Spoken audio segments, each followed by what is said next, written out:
have been a pretty elite team. They haven't won a season in a long time, but they've made it to the finals at the very least, and now we're in the current state where they just struggle to get it together. So Victor and Kalista, you have to ban Kalista against OQ. Yeah. LeBlanc also banned against Frozen. Victor is available this weekend. Frozen, Victor, and Cassiopeia are his mains. And the Varus ban coming in. Vayne ban also from IM. Bit surprised to see the Varus ban, but Najin may have experienced massive trauma at the hands of Faker's Varus. And Frozen is the kind of player with his Xerath stylings that likes these long-range skill shots, likes these limited mobility mid laners where he can play from the back line. So it does make sense. It does suit Frozen's style. Yeah, and as you mentioned earlier, Monty, I mean, if Najin is still going to go for the style where they want Goong and OQ to be able to duel their opponents, I mean, just getting chipped out all day long in the lane is not something he's going to be looking forward to, and they do get to secure their Gragas given how the bans worked out. Yeah, I'm a bit surprised that they wanted to ban the Vayne over the Gragas. To me, the Gragas just enables the Vayne, and Vayne is handleable if they don't have a Gragas on the enemy team.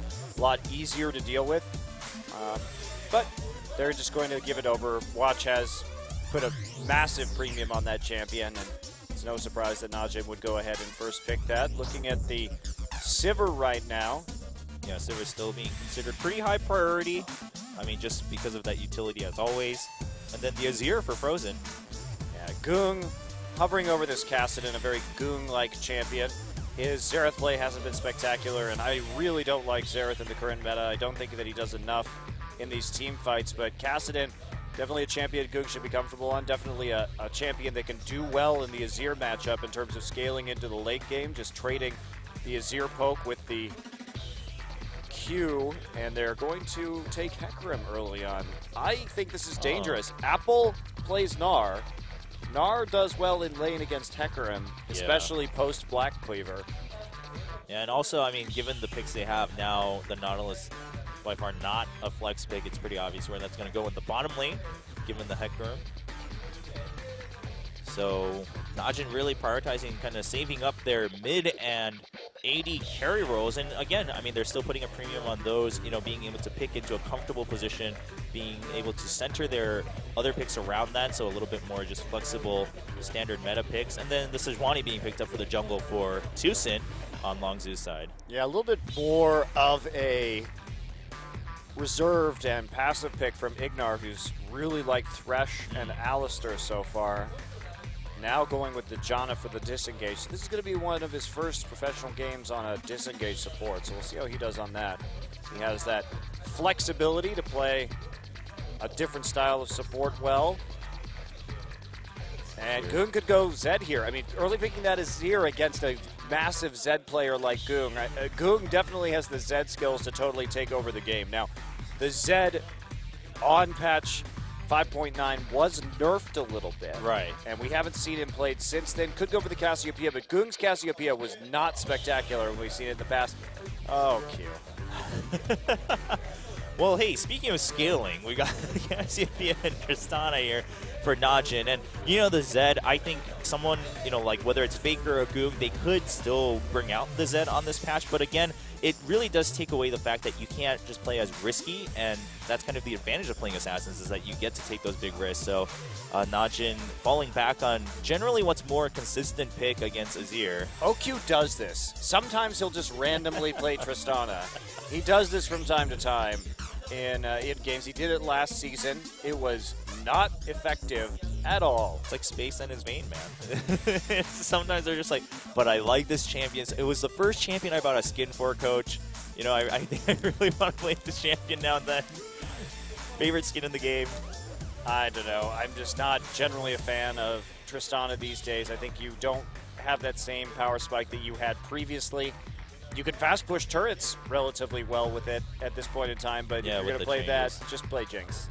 Yeah, I mean, I agree. I mean, for quite some time, I think Tristana doesn't really have any strong advantages over other AD carries. I mean, it's very apparent what she does, but so many other AD carries can do similar things and then other utility on top of that, or, you know, more power spikes earlier or something like that. But we do have all the lineups set. Gnar, as we expected, being picked up by Apple for Longzhu in that top lane against Hecarim. So Duke's going to have a bit of a hard time, generally speaking. Yeah, now there was a buff to Tristana this patch, which is that her explosive charge got a little bit more, 5% more damage to it per stack, moving from 25 to 30. Right. It's not a massive buff. Yeah, I don't think that's really going to be what pushes Tristana into suddenly like much stronger status. It just helps her a little bit. You know, it helps to harass a little bit. It can help the pushing a little bit, but we'll see how Oki uses it. As you mentioned, I mean, Oki does this now and then, so I don't think we really need to think too much into it. I think it's just him being himself and going against that Sivir Janna lane on the other side. So Ignar having a big role here against that Hecarim, even against the Gragas, even the Cassiopeia, who needs to get pretty close for her ultimate, of course, with that flash, generally speaking. I'm just wondering if this OQ Tristana is going to be used in lane or in a split push capacity. Well, we'll find out as we jump into the game.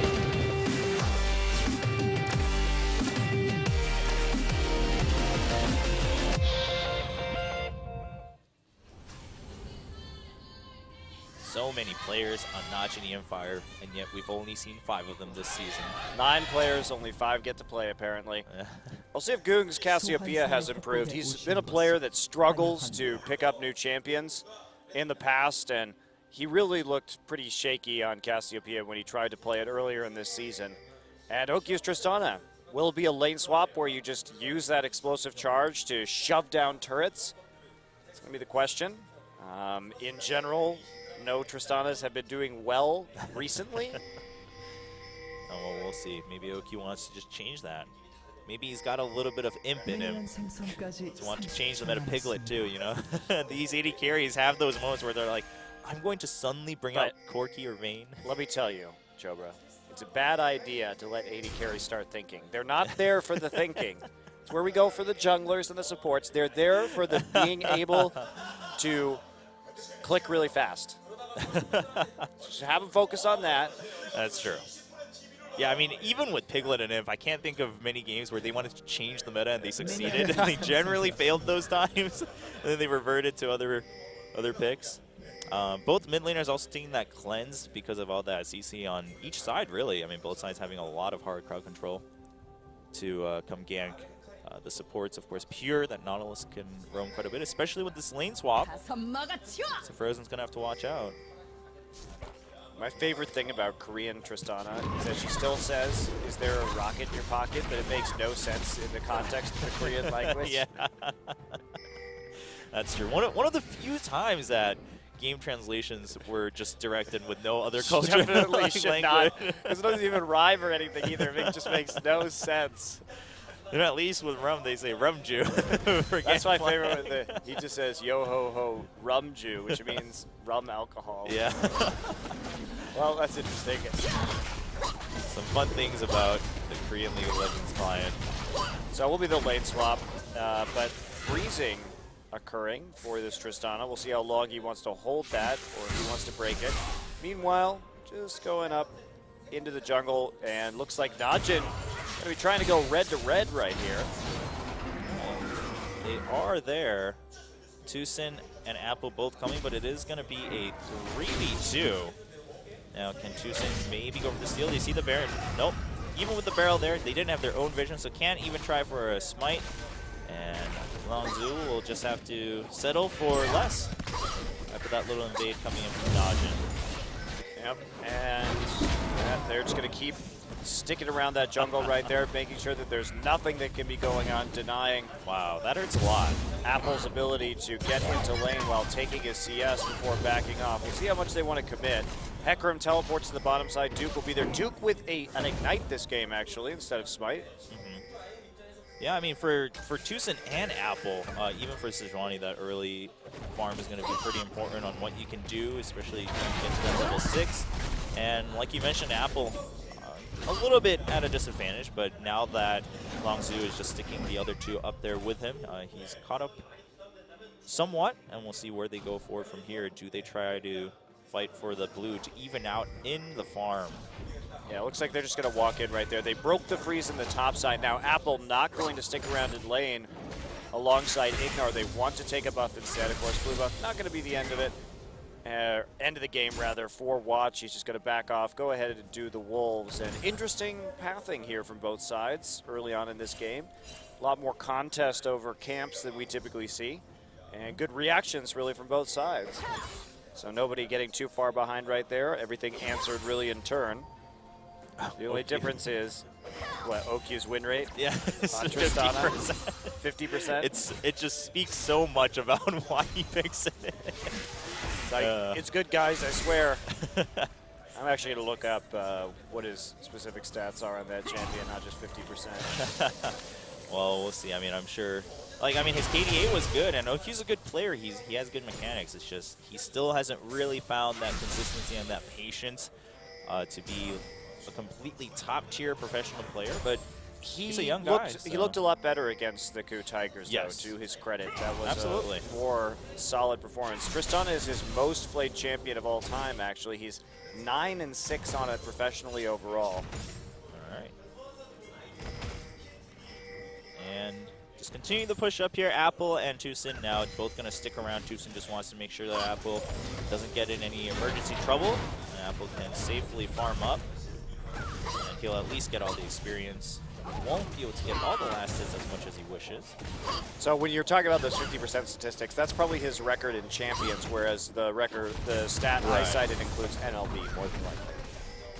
That's the reason for the difference right there. And otherwise, all is quiet and as expected after a lane swap. A little bit of an interesting initiative from Najin in the jungle, but Tucson was able to even out with the blue steal.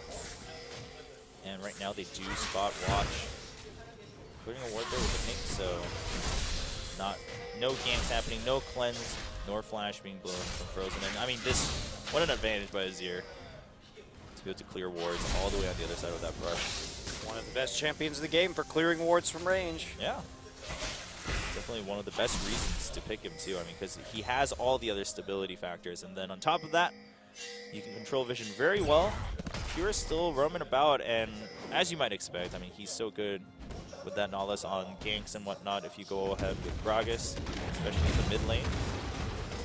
Apple just up in the top side right now, and we'll see what Apple decides to build. A lot of players want to go for that Frozen Heart, and then the Black Cleaver just to keep the Hecarim in lane as long as possible and win the split pushing war, because Hecarim just can't close the gap once those auto attacks from Frozen Heart and Black Cleaver. Frozen Mallet. Or Frozen Mallet, yes, excuse me, yes, Frozen Mallet. Start coming in. So that's been a strong counter ever since the release of the new Black Cleaver, and that's why a lot of players, if they want to play Hecarim, will ban out the Gnar, and we see Apple's Gnar banned a lot. So Duke showing a lot of confidence that he will early pick the Hecarim and not ban the Gnar, knowing that Apple's Gnar is actually pretty good. Yeah, I mean, I think Najin really just kind of focusing on the team factor there, especially if they were planning on going for the lane swap anyway. Just trying to maybe force fights later on, especially if Oki can kind of hit his own power spike on time. Oki standing in that ward. Gonna get disrupted a little bit. Not the end of the world, though. Meanwhile, do we see any other interesting movements for the junglers? Not for now. Just some vision control around Dragon for Longzhu, and maybe looking for an opportunity against Goom. Again, both mid laners do have 2 defensive summoner spells, so I don't think any kills are going to happen the first time. But I'm wondering what Najin's going to do with this composition. They have some good burst damage or some damage over time to get OQ into a position where he starts to reset. But there's so much crowd control on IM that it's very dangerous for OQ to jump into any of these fights and continue to reset. So I don't really know how he's going to get involved in some of these team fights when he's just going to be shooting from the outside. And with the changes to Tristana, you don't have the same luxury of quite the same range and attack speed over the course of a team fight that you had previously. Right. Generally pretty dangerous to give players like OQ a champion who has a huge benefit for jumping into the enemy team. But they have a million ways to deal with it, right? It can go quite awry. Everyone except for Roar has a way to deal with him jumping in, and Roar also can minimize the damage because so much of Tristana's damage is now focused around her explosive charge. Yes. And with a spell shield, see that one coming in, pretty easy. just to block it, and that cuts down Tristana's damage output by boy. a significant amount. And there's Tucson Watch. might just give up the first blood here. Has to use his own ult. The Glacial Prison being used on Watch, and Watch not going to follow through. Just going to be content with taking out the Sejuani ultimate and stealing the red. I mean, that's pretty big. Sejuani not going to have as great ganks anymore, even post 6 right now for some time. And speaking of bans like Gnar, no Gragas ban this game. Watch has shown a lot less proficiency on champions not named Gragas this season, but he's been pretty good on Gragas overall, so yeah. I don't know why you would give that one away necessarily to him. A decent trade for Longzhu, but Roar running a little bit low on resources, so going to have to use his spell shield quite wisely. Watch still has his explosive cast, so he could go for a gank and maybe force him to summon expose or even a kill in any lane. He has that advantage for about a minute or so, as Tucson then decides, all right, well, we'll just go for Dragon. He was on the top side. OQ is at half health. Yeah, wow. Actually, Watch got a recall right there. Cassiopeia not even going to check it. They're looking for this support. They should know if the support's not there that they're doing Dragon right now. Yeah, well, it's just going to be a free Dragon. It's too late now, even if they know. So Tucson will just be able to secure that Dragon. That's the payback he gets against Watch for stealing his red and forcing his ult out. Well, they tried to use the timing of the blue buff transfer because they took the blue buff last time, so they had that timer. And so that's what they were trying to hit right there. They were a little bit late because by the time they started that Dragon, Goong had the blue buff and was back in lane. So there was a risk there that Najin could have disrupted them, but Najin not checking. Still a little bit of a missed timing there from Incredible Miracle that could have probably tried to do that Dragon a little bit sooner. All right, but they weren't punished for it this time. Yeah, we'll see if they can keep up with that, since now they have the exact timer on the Dragon once again, whereas Najin just kind of has to guess given the time that Ignar returns and, of course, given the time that they saw the buff go down on Roar. And Watch just roaming about, activating that buff from the Raptors. Not going to be able to clear that ward, though. He's busy going into the enemy jungle, getting that vision, and looking for a little bit more jungle dominance. I mean, Tucson really hasn't been able to do much, and as you mentioned, he's already been playing pretty passive in the beginning of the season, and with this much pressure coming in from Watch, he's already a level behind and hasn't really been able to do anything aggressive in lane. He just has to show up to help cover, really. Well, and Sejuani's so fine to farm with, but he's not even farming that well. He's down 15 CS already compared to Watch's Gragas, and like you mentioned, level behind also. So he's just pretty much comprehensively getting outplayed here by Watch on the map. Consistently harassed. And he's got to figure out something to do. His ult's back up. He needs to make a play on one of these lanes because Duke's Hecarim really isn't having any troubles dealing with Apple's Gnar yet. See what Apple wants to build. If he's going to go for that team fight build or the Frozen Mallet build to continue split pushing. Yeah, I mean, given the timings, they maybe, like you mentioned, he will go for that team fight build, depending on the next Dragon and how much IM wants to prioritize that over other towers. And Watch just helping shove down this bottom lane. I mean, Watch is really taking all the initiatives within the jungle. Tucson always reacting. He charges in, but doesn't really find a good angle for the ultimate, especially with Roar and Ignar being a bit behind. So Najin is using that Tristana just to hard push these towers right now and start snowballing an advantage off of it, but there's a really good tower defense with the Sivir and the Azir, so I'm not sure how much Oki's going to be able to brute force the first ring of towers against this particular composition, which would seem to be Tristana's strength right here. Yeah, I mean, I think given how the game's playing out, after they shove out this first one, by then they can start setting up for the next Dragon, and they'll have to force a fight given the power of Gragas and Hecarim in that team fight around Dragon the first time they meet. They'll be right around probably level 10, 11 right there. They play it out right. I mean, Oki get a couple resets, force Longzhu back, and then go for the mid from there on. But if they don't get that, like you mentioned, I don't think just a head-on push is going to work very well against IM right now. Yeah, they have an awkward composition for sieging with Cassiopeia and Hecarim. Yeah, I mean, really just OQ is going to be the only one doing damage to the towers. And sure, Tristana has good range, and you can shove the lane pretty fast with Cassiopeia alongside Tristana, but they'll be able to clear just as well. And Apple, Frozen, and Roar all have ways to even poke out more, in fact, while they're defending their towers. The tide is reversed, at least in the bottom wave right now. Goom just going to walk back, play it safe, getting some wolves, and as Looks like Grog is going to be going to the bottom side, so Watch not going to need those before they respawn. And yeah, TUSIN now finally having some time to just roam around his own jungle, but it's been cleared out so often by Watch, and he's still just remaining just about 10 to 15 CS behind. Finally going for his red buff in peace this time. They get a nice view on Watch going up to that top lane. I mean, deep ward's coming in from Longzhu IM also, so their lanes have been just as safe. But it's just that means Watch is just getting a single-handed advantage over TUSIN. And here we go. Grog is coming through the tri-brush. He will be seen by a pink ward there and will be forced to clear instead of making a play. Let's trade a little bit. Yep. Well, with but Apple. That allows Duke to continue farming just fine. And I think that's okay for Najin. Pretty happy with where it is. Dragon coming up in a minute 20 now. Would be a good point to check what the game plan is for both teams, how much they prioritize the Dragon or a fight at Dragon at the very least. Well, Najin probably shouldn't be fighting a Dragon yet unless they can catch Apple before he goes back for another buy because he's been sitting on just a couple of items for quite some time now. But let that tier stack up. You need to get that Tristana into a late game state. You may not want to commit this early on, and Roar and Ignar really punishing OQ and Pure, pushing up that turret constantly after they get back into lane. Yeah, I mean, ever since Watch left that lane, Najin really didn't have that advantage to shove up anymore, and Longzhu may actually get the first tier first in the bottom lane. Sivir just has better wave clear than Tristana because you can just do so much. Oh, wow. Goong's going to get caught as Year's coming around the side of the Raptors, and Goong goes for the fight first, and he's going to have to flash over, also use the cleanse after the Glacial Prison. So both summoners taken out from Goong, while Frozen didn't even have to use his ultimate. Yeah, no ult from Goong either for this upcoming Dragon fight if there is one now. Najin has to be extremely careful about what they're going to do. Duke has home guards, but he's not going to stick around in base actually to use those, even though there's no imminent minion wave at his top tier turret.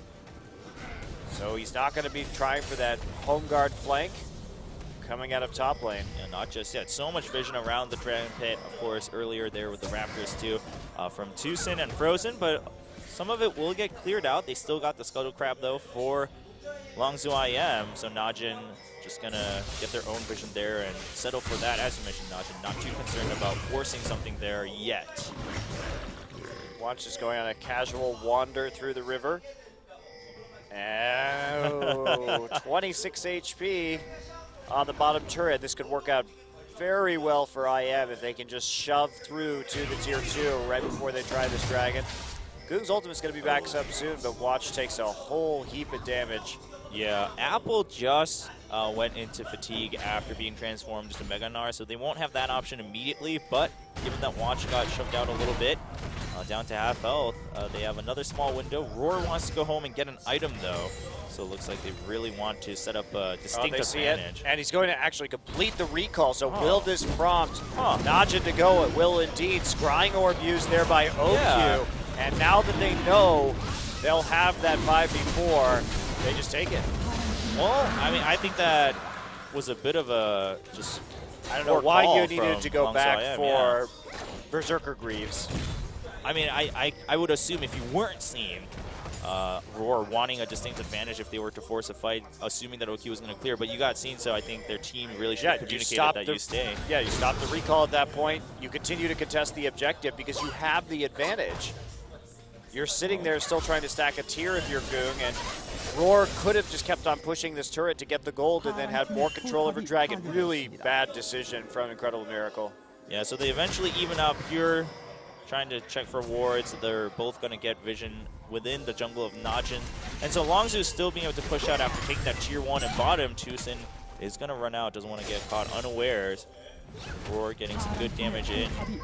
And in the top lane, Duke choosing not to teleport back up after being forced out, so Apple does get to shove that one in too. So Najin no longer really having that advantage of pushing towers down fast with Tristana. Pure you know why? Why is that? Because there is no advantage to playing Tristana, Chobra. There's not an advantage to be had. Well, pretty straightforward. Tell that to OQ. believes, I told you man. Def did MSI too, as he was busy getting wrecked by SKTelecom. Their group stage game. Yeah, that's true. I remember that game. And then guess what? He switches to Jinx. Boom. Tower's gone all day. Yeah, Tristana not really in a spot where there's a clear reason to pick her. But I mean, if there was a substantial buff at this 5.9 patch, sure, but there is a very minor buff. It does, what, 5% extra damage per stack. Yeah, I don't think so. It's 20% overall. That to an ability that you have to charge up. Yeah, it doesn't really change how she's played or when she gets strong. You know, it's you can kind of just neglect that. Meanwhile, Longzhu IM's bottom tier 1 has also been sitting at 54 health for quite some time now, but they've been doing really well just holding that off. And sure, it's going to go down eventually, probably right here as it's a 3v2, but they bought enough time to push down 2 tier 1s against the enemy team, while giving up that dragon, of course. But now Najin not having as much leisure to just go from lane to lane and knock down turrets one by one. This is the part where Najin tries to get into the mid lane to push down a tower against an Azir with blue buff. I don't know if this is going to go so well for them. Yeah, Ignar also showing up there. Janna, of course, also pretty good defense. I mean, can clear decently as a support and also puts that shield on the turret to save it. Apple's turret at top, a little bit low, but not nearly as low as Duke's was before it got taken down. Well, how are they going to stop this Gnar, though, is the question. We're going to see OQ come into lane alongside Pure. He's going to get this entire long lane of farm right now. They think he's going to be the better one to deal with the Frozen Mallet. So we're back to this. Give OQ 30 more minutes to just farm. Forget all the other towers. Keep Hecarim out of the Gnar lane. Keep the Tristana in the Gnar lane. Unfortunately, it'll be instantly reacted to. Apple recalls and then goes to continue his harassment of Duke. And this matchup is really not great for Hecarim. You just have no way to close in to get damage off, and you get kited forever. So, especially if that Gnar gets Black Cleaver, you have to have somebody come help the Hecarim with the Gnar. Yes. Apple is still sitting on an extra cloth armor, though, so not building directly into that just yet. But the Frozen Mallet is already enough to make Duke's life pretty annoying. He also has that Ignite, so no way to really guarantee that he can push and then get out if there's trouble.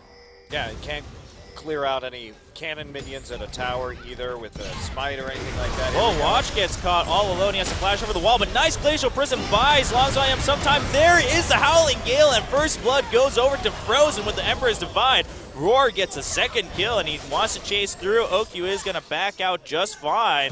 But Longzhu IM, we see pings going down on Baron. They want to go for it. I mean, they took no damage, and the jungler on the enemy team is dead now.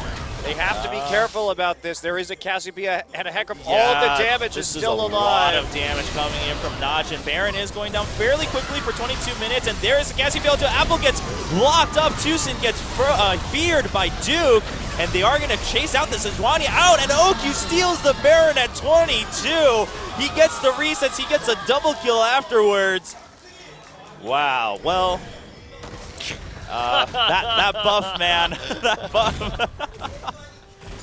You know, this should not have happened. Nope. You don't give a Tristana a free Baron at 22 minutes. Well, I don't know what IM were thinking. They used their Sivir ult and their Sejuani ult during that pick, and they were just trying to keep up with the combat. As we look right here, I mean, there was nothing. All the damage is still here. Hecarim just ults them. Baron's doing an immense amount of damage. They force Tucson just runs away, and one auto attack at 20 HP from OQ finishes it off. Like, you know there's a lot of high damage carries coming in. Guess what? There's a lot of AoE from Hecarim and Cassiopeia. And if one of you dies, the reset chain from a Tristana is going to be hopping back and forth over the wall, killing absolutely everybody. Well, Najin can now continue with their original plan. Why not, if you're IM? You've got a couple good picks right there. Just take the tier 2 in the top lane. Yeah. and continue to punish them. I thought that's what they were going to do. 22-minute Baron when you don't kill any of the AoE damage sources, insane. Yeah, big risk, did not pay off, and Najin gets the Baron. They get to shove down the tier 2 in mid, and now Najin is where they originally imagined themselves being at around the 25-minute mark, except with an extra Baron. So that was a happy day. I don't use this word often. That was a truly epic Baron throw. One of the earlier Baron throws you see, too. I mean, usually Baron throws happen at like 40 minutes when the game is definitely going to end if you throw, but this is just Goong having the time of his life, shoving in lanes with that Luden's Echo, and then just giving the buff to the minions to push forward a little bit quicker. And Najin now trying to set up a lot of vision. They have a lot of vision on the bottom side of the map, and slowly working towards the top as we see Pure going into the enemy jungle. OQ shoving up the top lane. Looks like that's where they want to target first, but not everyone there just yet. Duke pretty far. His teleport still has a little bit of time left, and Watch coming all the way from base, so they'll have to allow Longzhu IM to hold off for just a couple of seconds here. Well, going for the Bloodthirster now, too, on this Tristana. Just trying to scale here. Doesn't need any kind of Last Whisper or armor penetration yet, considering that Tucson is building. He'll get up to a Randuin's eventually, but there's just not enough armor yet to justify it when he could get more protection. Instead, Watch. He's going to check with the barrel. He gets caught, but he's going to body slam away. Tucson maybe learning his lesson, doesn't want to commit too much of his skills to just one person this time around when they know that they're going to be potentially shoved in. Now the Baron buff is over for Najin, but I mean they got enough pressure in that they've been able to chip away at these tier 2s in top and bottom also. And again, I mean the mid was cleared, so now Najin, if they continue playing it right, they'll have that pressure advantage all throughout the game. Duke with a Frozen Heart complete now as well. It's such a good item against IM's composition because it affects Azir's damage output as well. Frozen Heart is extremely effective against Azir, even though you don't get any bonuses from the armor. Just lowering that attack speed really hurts Azir in general, so that's a bit of a counterintuitive item counter to Azir. There we see that Gnar still has that advantage in that 1v1 lane harass, but Goong showing up to pressure Apple back so that he can't chase forever. And Apple, he was chasing Duke out while being 2 levels behind. Just shows the power of that long-range Frozen Mallet. Yeah, it's extremely potent. Goong taking some damage there. Tucson gets caught with the body slam. There's the explosive cast already used. Now Watch is just going to get chased out by Roar. There's a Glacial Person up to Pure and Goong. Goong is at about 1/3 health, and both teams will just back out after some important ultimates used. Yeah, but much more used by Incredible Miracle right there. You're not going to be so upset about using an explosive cask on that very short cooldown. Yeah, that's true. Gragas' ultimate, always known for the short cooldown. Depth Charge also was used by Pure, but again, if the explosive cast comes back, that's still going to be more important, especially when you want to shove in a tower. You can push the enemy team back to secure the tower and then run away. And on the hunt also really important for Longzhu IM being used right there. Well, IM, in spite of that awkward Baron call, actually has done very well this game. They held on well during the Baron. They were playing quite well before that. Their picks that they got immediately before attempting that ill-advised Baron were quite well played out. OQ has been standing in a bush with Wars forever now. Not sure what his plan was. He's just going to rocket jump out. Maybe that was the plan. But Ignar wasn't there first to get that lockdown in, so Roar just going to chase him away after doing some damage. But he'll want to steal that back quite a bit with just a Doran's Blade. But of course, if you run into a 2v1, it's still going to be dangerous. So OQ now sitting way far back where he's pretty confident there's no ward.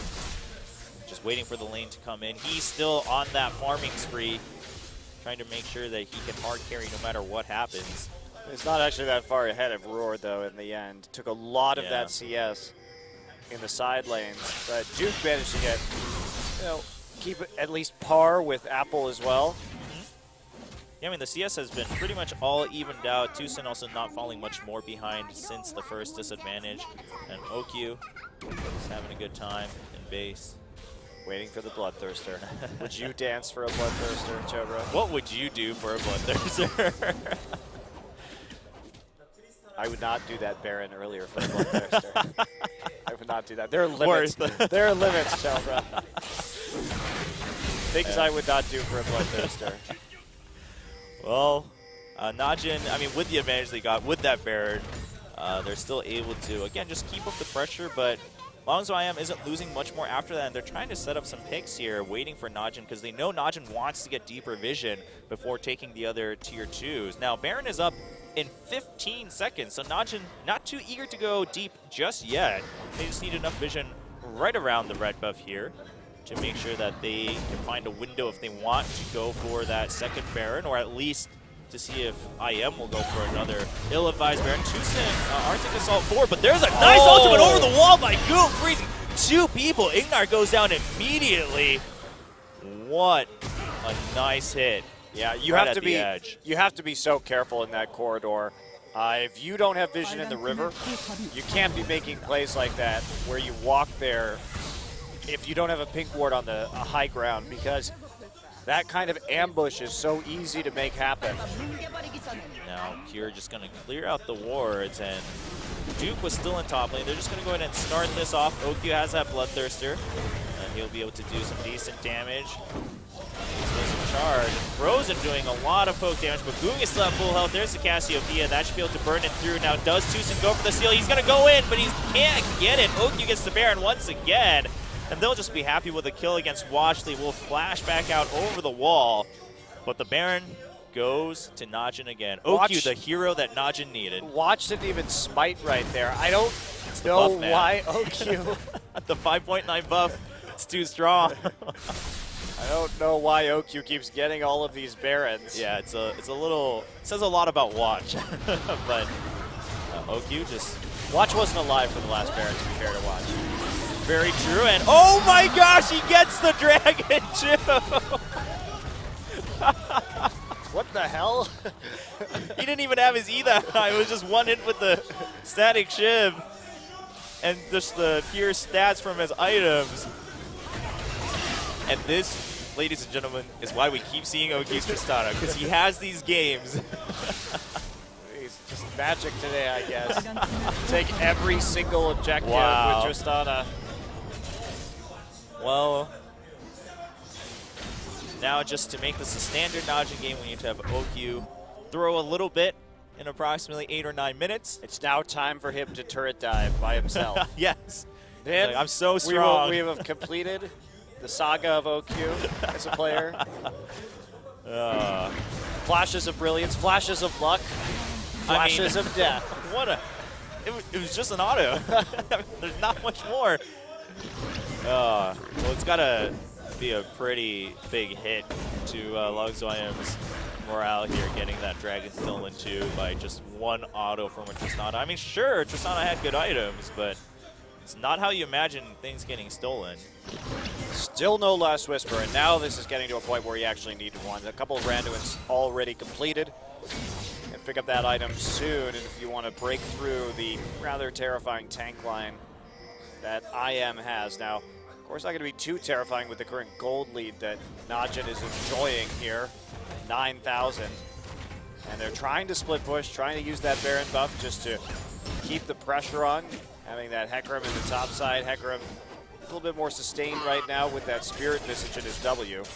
Yeah, Cassiopeia shoving up that mid lane, and wow, look at this damage Okyu's going to do to this tower. Wow, the exposed charge just chunks it down about a quarter health on its own as it pops.